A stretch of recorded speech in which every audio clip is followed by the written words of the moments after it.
Hey everyone, this is Raven. I'm here with my recap and review of The Wheel of Time, season number 3, episode number 5, which is titled Tel'aran'rhiod.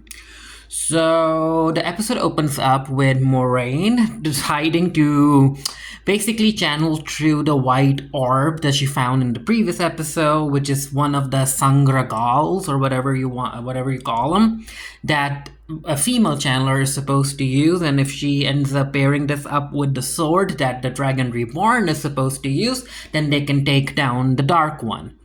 And I get it, like, Moraine is a powerful channeler, but yeah, when it comes to, like, with Rand and his crew, we're talking about channelers that are in a lane of their own. So even though Moraine is powerful, there's no doubt about it, she can't compete with the likes of, like, Egwene or Nynaeve. So yeah, but still, it was fun to see her try and see if she could let's see what she could do with it, which wasn't really much. So as she's trying to channel it and try to control it, she can't, and then Lan comes in to offer her support, and she ends up asking Lan that, were you able to feel what I was feeling? And he's like, yeah.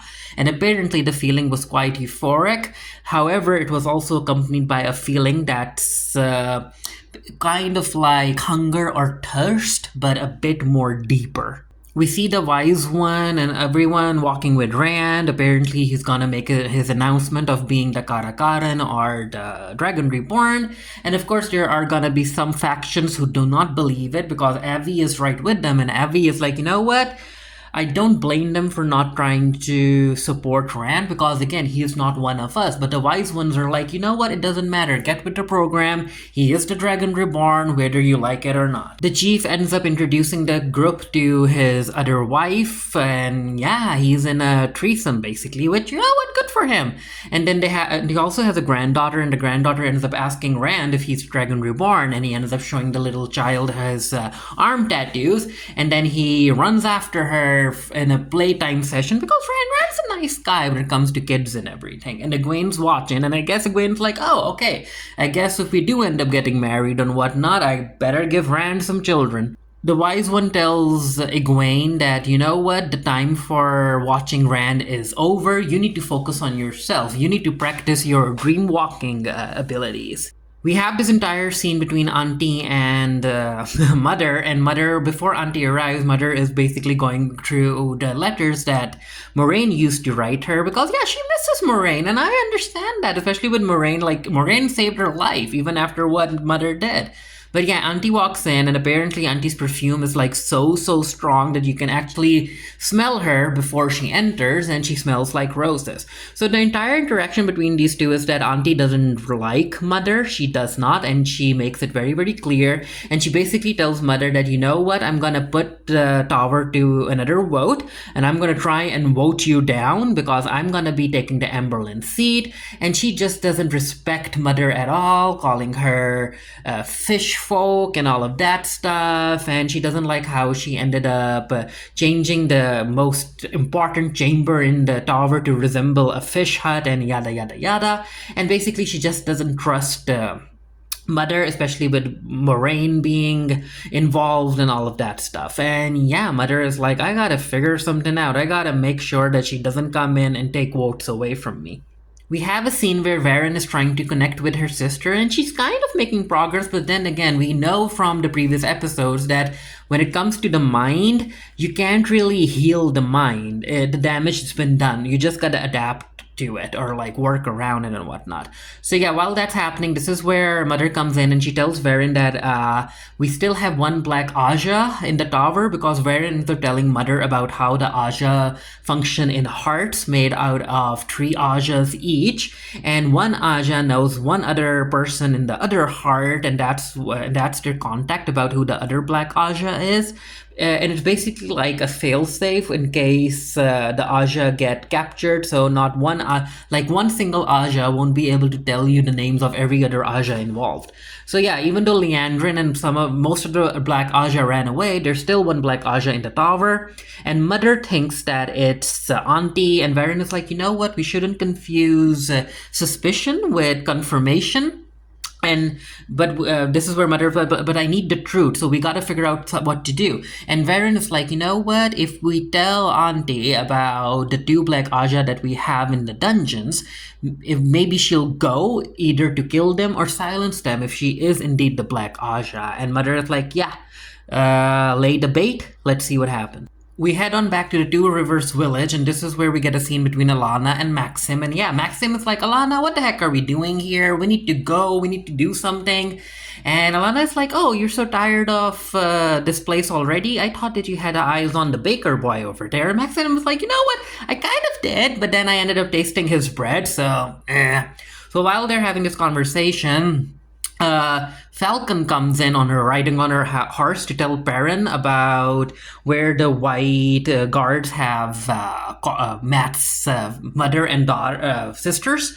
So they gotta go and rescue them soon enough. We got back to Rand in the Aiel Waste, and this is where we see that Avi has been told to stick around with Rand because that's her training as a wise one. She's supposed to keep an eye on him while he's awake and until he goes to bed and yada yada yada. And Rand is like, you know what, Avi, you don't have to talk to me, you know, you don't have to instruct me. And I was like, well, I kind of sort of have to, because I gotta teach you how to use your right hand while eating a meal. She also asks Rand if wetlanders share lovers, and Rand is like, well, not usually. And yeah, Avi is like, well, I feel sorry for Egwene. It's time for Egwene to go back into Dreamland and kind of stroll through the ta-la-la-la, which is also the title of the episode. So they kind of set some of the rules about how not everyone is able to actually walk through it. Like, they can touch it for a bit, but they can't really enter it. And then they also explain why a lot of people end up dying while sleeping, because apparently if you die in your sleep, you die for real. And they basically tell Egwene to be very, very careful about where she's going, and they also have a safety precaution. They put a pin in the candle, a burning candle, and as the wax melts, it's gonna reach the spot where the pin is. So when that happens, the pin will fall down, and the clang of the pin will wake the person up. So they're like, Egwene, are you ready? Egwene is like, yeah, I'm ready. And also they gave an explanation to Egwene about, again, we know that whoever's tormenting her, that person is a dream walker as well.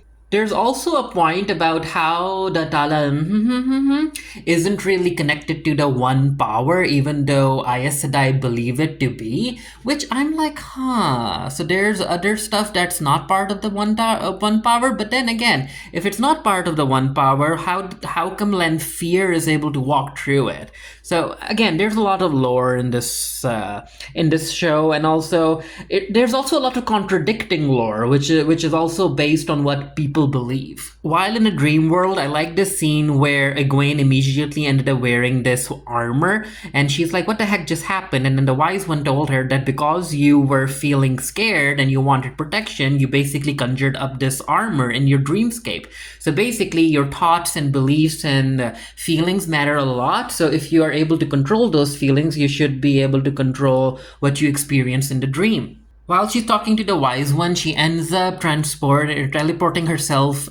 Can I say teleporting if you're in a dream world? Basically, like traveling into the location that we saw back in season number 1, where they were attacked and where Matt ended up finding the dagger. And while she's walking the roads alone, this is where Lanfear shows up, and she ends up starting to strangle Egwene, and she's unable to break her hold, and the only thing that saved her is the clang of the pin. Of course, the wise one are very, very scared, basically, on Egwene's behalf, because now they realize that the person that's after her, they call them the dark souls, something like that. Basically, the Aiel word for the Forsaken. So yeah, Egwene is like, yep, I'm being targeted by a Forsaken. Uh-oh. We get this scene between Auntie and one of the person that represent the White Aja, and Auntie, of course, is walking around the tower trying to collect or secure votes, but the White Aja is like, no, we do not take any sides, we only side with logic. So if you are able to show us that what Mother is doing is not logical or in the favor of the tower, then we might consider siding with you. The bait has been laid, and Auntie ends up noticing Varen's sister, and she ends up deciding to talk to Varen's sister. And I'm like, oh, I knew it. I knew it that they were gonna that Varen was gonna use her sister to basically tell Auntie where the two Black Aja are, and it's all part of the plan. I wasn't expecting this episode to show us what everyone was up to, so I was quite. Yeah, I appreciated how the writers were able to balance everything out. We cut to Nayanev and the other people, like Matt and the crew that she's out with, to get to Tarchico. Tanchico. So it turns out that they have been in the ship for 14 days now, and apparently Nayanev isn't feeling well. She's been throwing up, and they ended up being told by the sea mistress to remain in the ship and not be on board.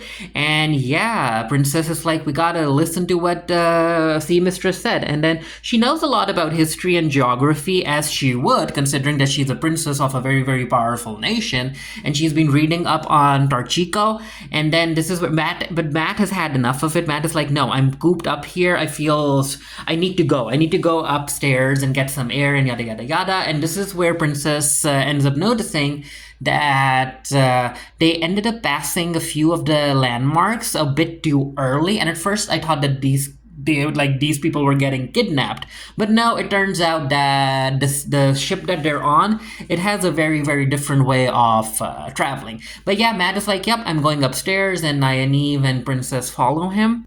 We get a scene between the sea mistress and Nynaeve where the sea mistress tells Nynaeve to basically allow to let go of control, because she's very, very used to planting her feet firmly on the ground, and she's not used to traveling by water. And yeah, so she's like, you know what, just try and stay still, but allow the ship and the water to rock below your feet, under your feet, so that's probably gonna help you feel a lot better. While that's happening, Matt notices that Min is on the ship as well, and he ends up following her, and he's like, you know what, you got any room in your room? Because I'm not staying with Princess Nynaeve anymore. We cut to the White Cloaks, and we see that Matt's mother and sisters are in a cage, and one of the guards comes in and he tries to talk to them, and he's like, hey, we just need information about Perrin, just tell us what we need to know and we'll let you free, you won't get hurt or nothing. And as he's talking, Matt's mother tries to go after the keys, and I'm like, oh no, don't do that. Of course he's gonna notice, and of course he does. And we get this entire scene where the guy is trying to be more handsy with the captors, and we get a blast of magic, and he's like, oh no, one of you is a witch, who did it? So I guess one of Matt's sisters is knows how to channel, and of course the mother is like, no, it's me, and we all know what the White Cloaks do to witches. And I was like, while I was watching this episode, I was like, I really hope that Perrin is able to get there on time. The plan is that Perrin and Falcon will sneak into the encampment and rescue Matt's mother and sisters, and then Alana is gonna use her magic to create some mist or fog for a cover, because like it's a full moon, there's no clouds. And Masculine's like, no. The plan was that you're gonna stay behind and you're gonna heal the captors if they need healing. Because if the White Cloaks even know that there's a channeler anywhere near the encampment, they're gonna come in and kill you. And no, Alana is like, no, you don't get to decide for me. And Masculine, but we used to make decisions together, right? And she's like, well, not anymore. And again, Maskim asks her, like, what the heck are we doing here? And this is where, she's like, you know what? I'm here because you're not enough. And I was like, wait, what? But yeah, we get more explanation about Alana, and it turns out that she's here to raise an army. And Maskin was like, an army of farmers? She's like, no. Rand, Egwene, Nynaeve, Perrin, Matt, all of the crew, they came from this place. This place has power running through it because of the blood of Mantaran or whatever that was. So these people are warriors, and I'm going to train them, because after my experience with the Black Aja are ready for the final battle, but we are not. We need an army. So I'm going to stay behind and I'm going to raise this army. And Maskin was like, but I can't let you do that. I can't let you waste your time. So I need to go and I got to do something that actually matters. I'm gonna go to Tanchico and I'm gonna hunt down Liandrin and I'm gonna kill her. And this is where she ends up basically masking their bond, and she is like, okay, Maskim, you're free to go. Lan ends up spending time with the woman who was also from his kingdom, and he's like, you know what? I feel sorry for the fact that I don't remember anything about my kingdom. And she's like, but you were just a baby when the kingdom fell, so don't feel so hard. Don't be so hard on yourself. And she ends up telling him about the dances they used to have and the laughter, which she misses sorely, and yada yada yada. Egwene can continues sharing a room with Rand, and she's like, "Yeah, the wise one want me to sleep with them so they can continue teaching me and all of that stuff." And she's like, "But I don't have to go if you don't want me to." And Rand's like, "No, no, I understand. You can go." And I'm like, "Uh oh, now he's gonna succumb to Lanfear. I fear." Moraine and Lan also share a moment where Moraine tells Lan about what she saw in the rings, and she's like, "I saw countless futures, and one thing's for certain, I will not be part of the final battle." And Lan is like, "Why?" And she's like, "Well, according to the futures that I saw, if I live, Rand dies, and if Rand lives, then I die." And Lan is like, "But are you gonna die tonight?" She's like, "No, no." So he's like, "Yeah, so you have tonight. Just share it with me. Share some time with your oral friend and stop worrying about this too much, Moraine." Matt's spending time in Min's room, and Min's like trying to hide these pictures from Matt. And one of the pictures, yeah, Matt finds them and he picks them up, and he's like, "Oh," because it's a picture of the vision that Min saw, where he ends up being hanged and dying. And he's like, "What the heck is this, Min?" And she explains to him that she saw a vision and she's been trying to remember the vision and draw it so that she can look at the detail that might help to prevent the future. And Matt's like, "You know what? Don't worry about it, Min, because your visions don't come true anyway. I didn't kill Rand, and I won't be hanging myself or be hanged," and yada yada yada. But even though Matt says that, you know that he's worried.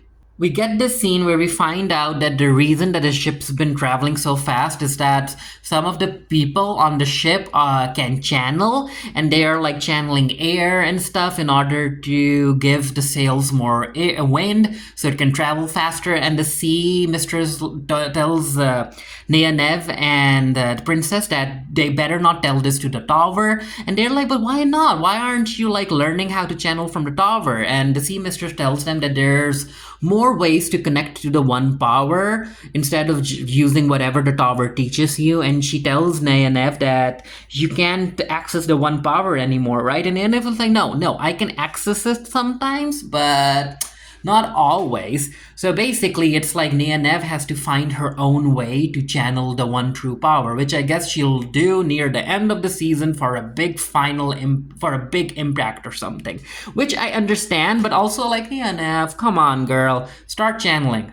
Matt introduces Min to Neanev and the princess recognizes her as one of the servants in the tower. And Matt is like, "Yeah, she's actually Mother's spy."